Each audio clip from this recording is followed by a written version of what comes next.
नमस्कार दोस्तों, स्वागत है आप सभी का हमारे जी नौकरी यूट्यूब चैनल पे। दोस्तों इस वीडियो में हम बात करेंगे 2021 की सभी परीक्षाओं में पूछी गई current affair part 1। Very very important video, complete video, आप सभी का चहेता वीडियो। चलिए वीडियो को स्टार्ट कर लेते हैं पहले क्वेश्चन के साथ। दोस्तों पहला क्वेश्चन है, बिजनेस ब्लास्टर प्रोग्राम किस राज्य व संघ शासित प्रदेश ने लॉन्च किया? तो दोस्तों यूपी ट्रिपल एससी की परीक्षा हुई थी हाल ही में, लोअर एग्जाम में पूछा गया था।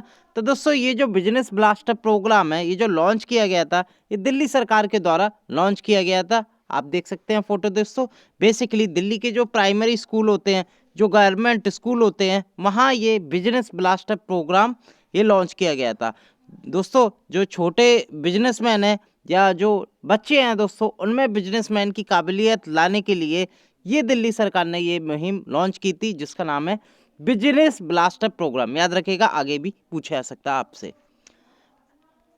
दोस्तों अगर आप पहली बार हमारे जी नौकरी यूट्यूब चैनल पर नए हैं, चैनल को जरूर सब्सक्राइब करें, साथ के साथ बेल आइकॉन जरूर क्लिक करें, जिससे कि हमारी वीडियो की रेगुलर नोटिफिकेशन आपको प्राप्त हो सके।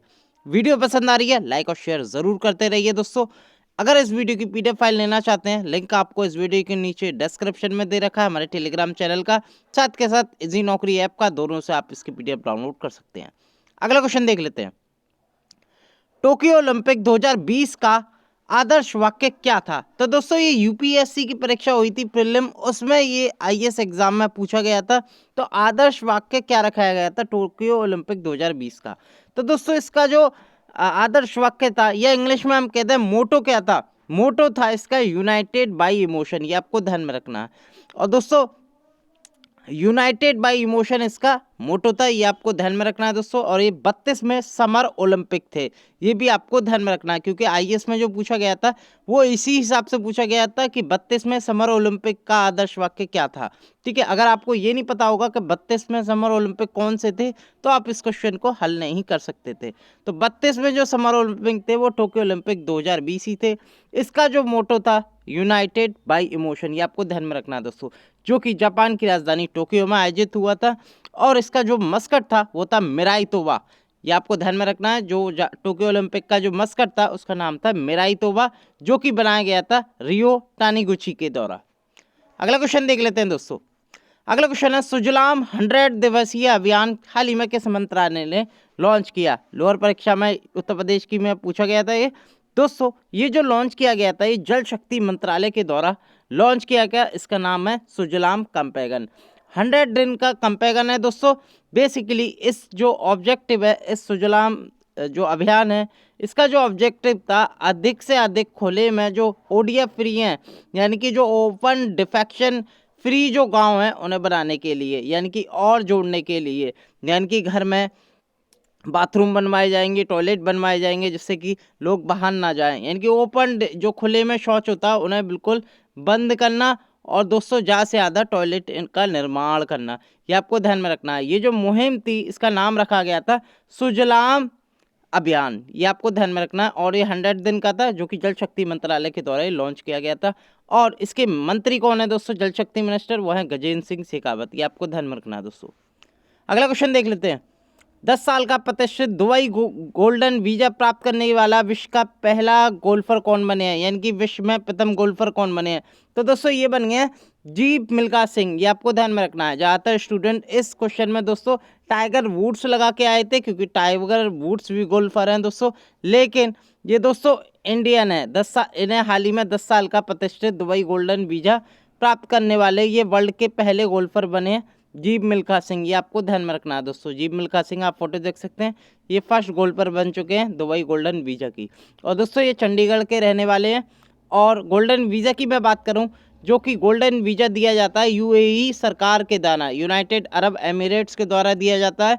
और ये जो गोल्डन वीज़ा स्कीम थी, ये यूएई ने 2019 में लॉन्च की गई थी, ये आपको ध्यान में रखना है।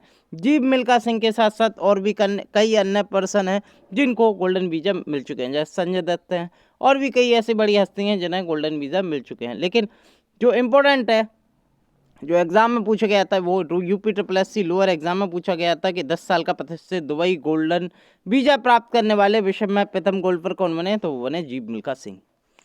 अगले क्वेश्चन की मैं बात करूं, टोक्यो ओलंपिक 2020 में नीरज चोपड़ा ने किस खेल में स्वर्ण पदक जीता। तो दोस्तों वेरी वेरी इंपॉर्टेंट था, यूपी की स्टाफ नर्स एग्जाम में पूछा गया था। आप सभी को पता है किस खेल में जीता था, भाला प्रक्षेपण जैवलिन थ्रो में जीता था, ये आपको ध्यान में रखना है। और दोस्तों एक और क्वेश्चन इसमें बना था, जो आरआरबी बैंक का पीओ हुआ था ना दोस्तों, रीजनल रूरल बैंक का जो पीओ मेन एग्जाम होता है दोस्तों, उसमें एक क्वेश्चन पूछा गया था जो नीरज चोपड़ा की जो भाला थी, या जो ओलंपिक में जो जेवलिन थ्रो यूज की जाती है उसका लेंथ कितनी होती है जेवलिन थ्रो की। वेरी वेरी इंपॉर्टेंट क्वेश्चन, ज़्यादातर लोग चकरा गए होंगे इस क्वेश्चन को देख के, अगर उन्होंने ये क्वेश्चन पढ़ा नहीं होगा, और इंच में आंसर दे रहा था।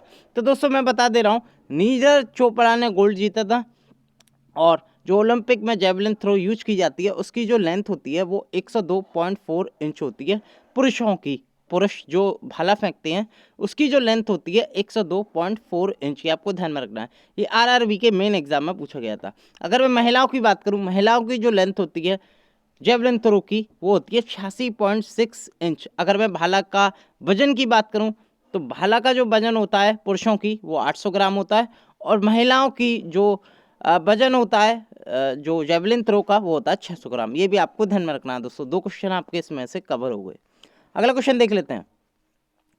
कोविशील्ड और कोवैक्सीन दोनों ही कोरोना वाली वैक्सीन है दोस्तों, इसको स्टोर या संग्रहित करने के लिए आवश्यक टेम्परेचर रेंज कौन सी है, आवश्यक तापप्रकाश कौन सा है। तो दोस्तों ये राजस्थान एसआई में पूछा गया था।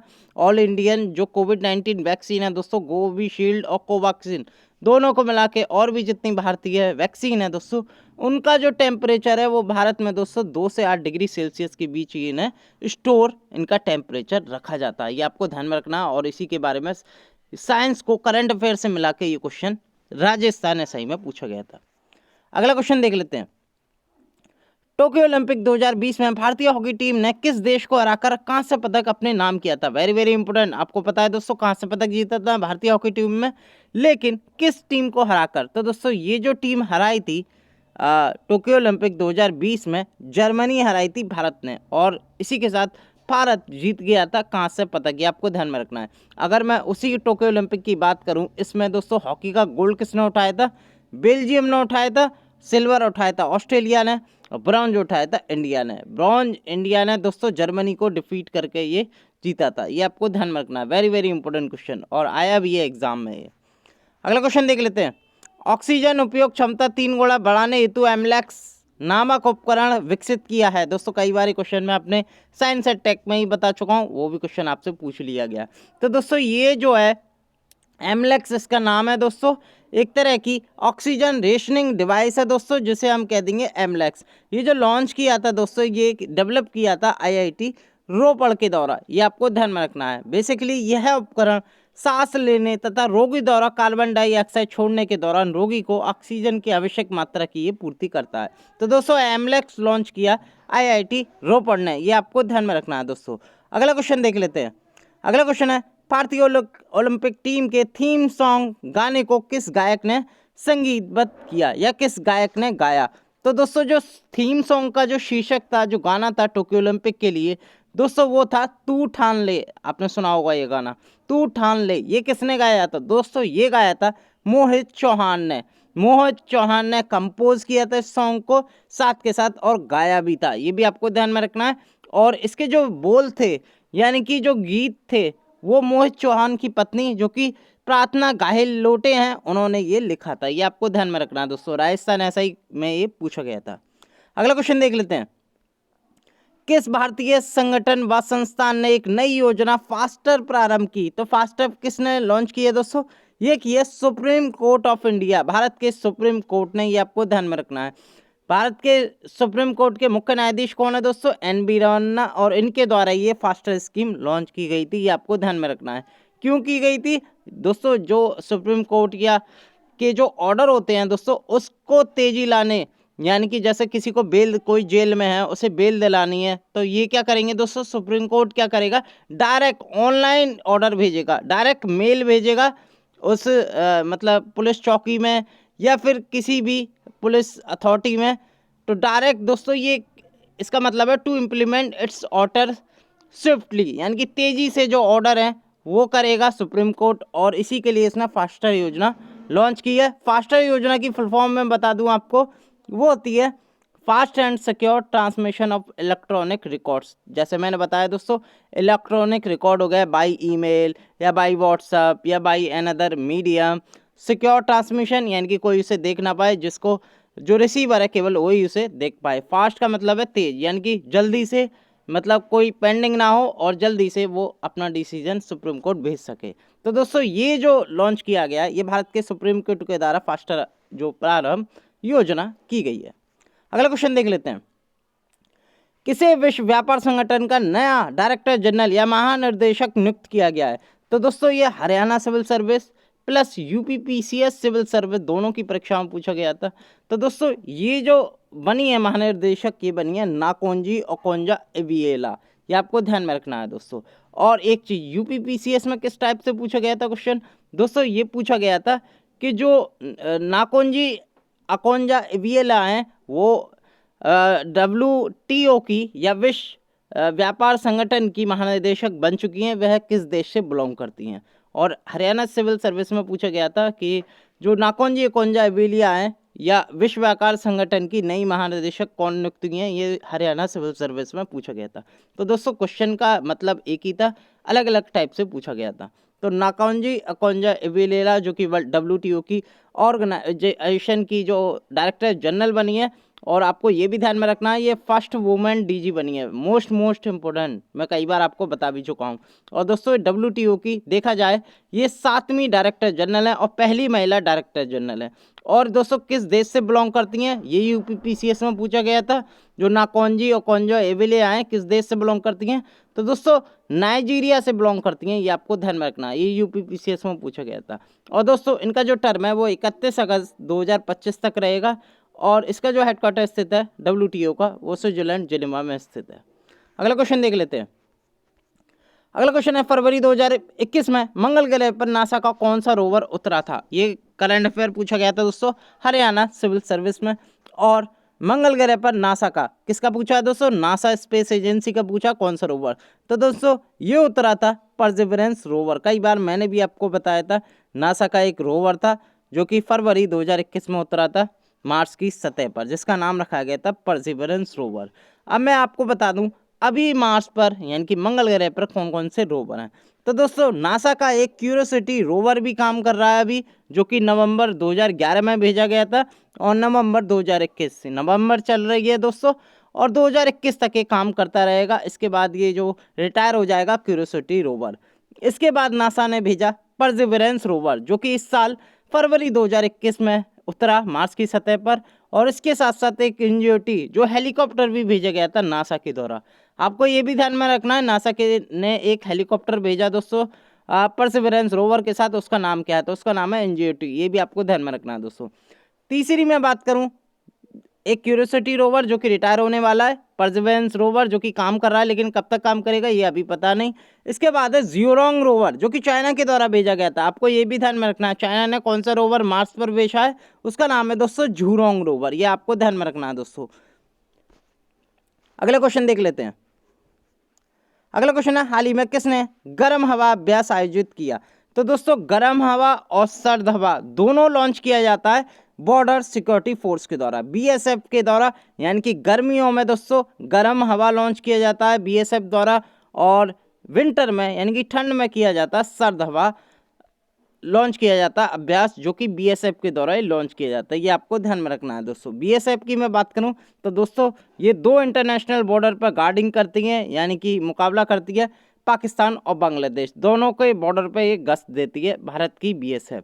और दोस्तों यहीं पर गर्मियों के मौसम में पाकिस्तान में ये गर्म हवा लॉन्च करती है, सर्दियों के मौसम में बांग्लादेश में दोस्तों सर्द हवा लॉन्च करती है। BSF के करंटली डायरेक्टर जनरल है पंकज कुमार सिंह। ये भी आपको ध्यान में रखना है दोस्तों। अगला क्वेश्चन देख लेते हैं। स्टैच्यू ऑफ पीस भारत के किस राज्य में स्थापित किया गया है? Very important question. UPPCS prelim में ये क्वेश्चन पूछा गया था, लेकिन ज़्यादातर लोग कंफ्यूज होकर इसमें गुजरात लगा के आए थे, जो कि गलत ऑप्शन था दोस्तों, क्योंकि गुजरात में स्टैच्यू ऑफ यूनिटी है। ये आपको ध्यान में रखना है। कुछ बच्चे स्टैच्यू ऑफ पीस को स्टैच्यू ऑफ यूनिटी समझ बैठे और गुजरात टिक करे आए, जो कि गलत था। तो दोस्तों ये जो स्टैच्यू ऑफ पीस है ये लॉन्च किया गया है राजस्थान में, ये आपको ध्यान में रखना। आप देख सकते हैं स्टैचू ऑफ पीस है, इनका नाम है दोस्तों आचार्य श्री विजय वल्लभ सुरेशवारी महाराज, जो कि स्टैचू ऑफ पीस के नाम से जाने जाते हैं। और ये कहाँ लॉन्च किया गया था? पीएम मोदी ने अनवील किया था इनकी दोस्तों जो स्टैचू है, और ये लॉन्च किया गया था विजय वल्लभ साधना केंद्र Jaitpura and Pali district Rajasthan में। ये भी आपको ध्यान में रखना है दोस्तों। इन्हें स्टैचू ऑफ पीस कहते हैं। इनका नाम है दोस्तों आचार्य श्री विजय वल्लभ सुरेशवारी जी महाराज जी, और दोस्तों इन्हें ही स्टैचू ऑफ पीस के नाम से जाना जाता है, और राजस्थान में इनका अनावरण किया गया है पीएम मोदी के द्वारा। तो आप जान गए हैं दोस्तों स्टैचू ऑफ पीस कहाँ स्थित है? राजस्थान में स्थित है। इंपॉर्टेंट क्वेश्चन है, आगे भी पूछा जा सकता है।